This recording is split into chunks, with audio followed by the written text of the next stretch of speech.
Trying to get this money right, wanna keep these honeys round. Think that you believe it, cause I can see it going down. I'm aiming for the top. How you doing? It's Modi from DCTheBC.com. Over here at 855 Studios to listen to my man Mike Light's first mixtape, Right Zone. A lot of people showed up. We got like, you know, beautiful girls, drinks flowing, everything's here. Here to support my man Mike, Durham, North Carolina, up-and-coming rapper, about to perform with Ninth Wonder, U-Haul, soon in DC. He's doing a lot, working really hard, you know. This is just like a culmination of everything he's been doing. Finally, everyone gets to hear it, enjoy it. So, you know, get ready for it. What basically happened, this is how I got into rap. Basically, I was in school. It was my senior year of college, and my friend and I were sitting in a grocery store parking lot, and this Jadakiss song was playing or whatever, and I love Jadakiss, and this is no diss to him, but it was just some radio joint, and he said some punchline that was really, really whack. And so I was like, man, I bet you I could do it better. And then he was like, yeah, right. And so he, you know, we kind of like made this little bet. I went to Best Buy. I bought this $99 M audio recording setup that I plugged into my PC that I got from school. And I put on this the Hot Boys Missy Elliott joint instrumental, and the flow was so basic. It was like, seats is leather, luggage is Toomey, sheets Egyptian, and so is the groupie. I stack notes, you could blame it on my loose sleeve. Fucks with pastel, but I'm better in a two-piece. 2 words have an out of her 2-piece. Got my army dreaming about all that we could be. That's word to Jeezy, I'm doing what I should be. Without this gift, there's no telling where I would be. And at that time, I had no idea what a bar was. So I was telling people I wrote 16 bars, you know what I'm saying? I was telling people all this shit. I was like, yeah, man, I just wrote a verse, you know, 16 bars, easy, often, early. You know, I was promoting this shit. And they were like, for real? And so, you know, I made this little track, right? And we played it at parties. We used to throw these parties at the beach because I went to school on the beach. And I would just jam out with everybody to my own shit. And it was kind of like an inside joke at the time. Well, after school got out, I went back home to Durham, North Carolina, and it was literally the day before I was leaving to DC. And I was sitting at this restaurant, and I kind of saw this guy out the corner of my eye. I looked over, and I noticed that he had a familiar face, but I didn't know who he was or what, like right off gate. And I was just sitting there, and I tapped my friend. I was like, yo, who is that? Like, he looks mad familiar.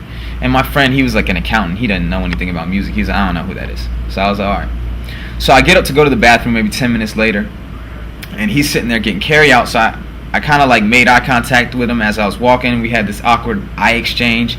And then I walked past him, and I stopped right after I passed him. And I was like, oh my God, that's Ninth Wonder. So I turned around, I was like, are you Ninth Wonder? And he was like, yeah. And so we started talking and whatever.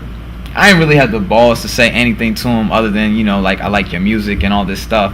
So I ended up going to the bathroom. I came out, sat back down. I told my friend, I was like really high. I was like, yo, this Ninth Wonder. He's a Grammy Award winning producer. He's on Jay-Z's Black Album, all this stuff, right? And my friend, you know, like I said, he was an accountant. So he didn't really know anything about it. He was just like, okay.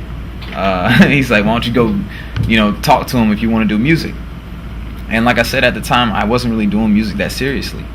So I got up the balls, I guess, through my friend. He's like, you should go talk to him. He was kind of gassing me up.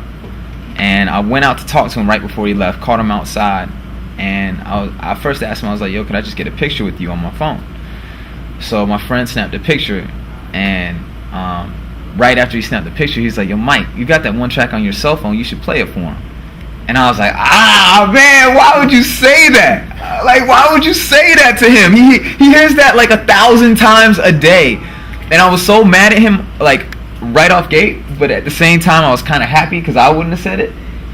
So then this is literally what Ninth said.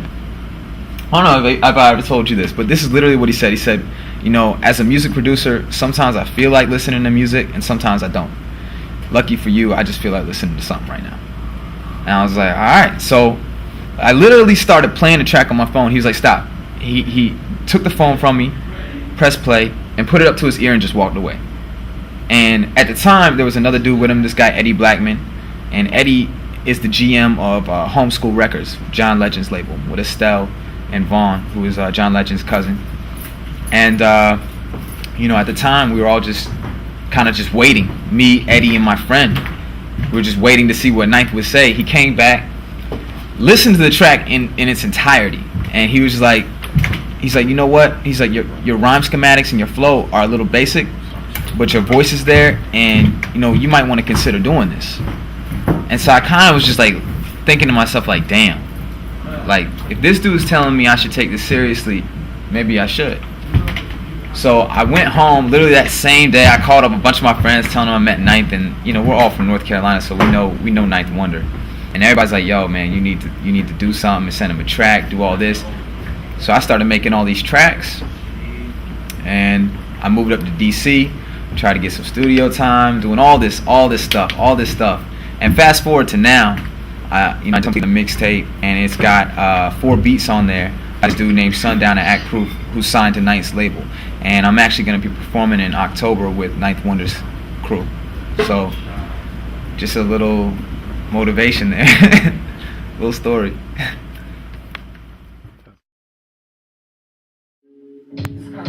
My dreams seem to be here in sight. I guess ambition is more the voices I hear at night. It's clear tonight. I beat every fear in life through believing there's a reason opportunities appear in life. I value my haters even if they hear the spite. I make lyrical food for thought in case you hear the bite. Copyrighted in case you thinking it's stealing rights. This probably ain't your hustle if you gotta steal the right. You wanna find dime, see what the deal's like. Try to sports cool, see what the gear's like. I know hard work, I know dedication, and they won't qualify to tell you what it feels like. Picture your goal, post, you get it. Every dream you hold be exposed if you let it. I done paid my dues, now they giving me some credit. And there's commas in my statement that you wouldn't need to edit. You're the average of the ones that surround you. Homie, you're in trouble if you had to look around you. I know who befriended me, long as they better men than me, I know what I'll amount to. I just wanna see my mother smile, brag about me when she hit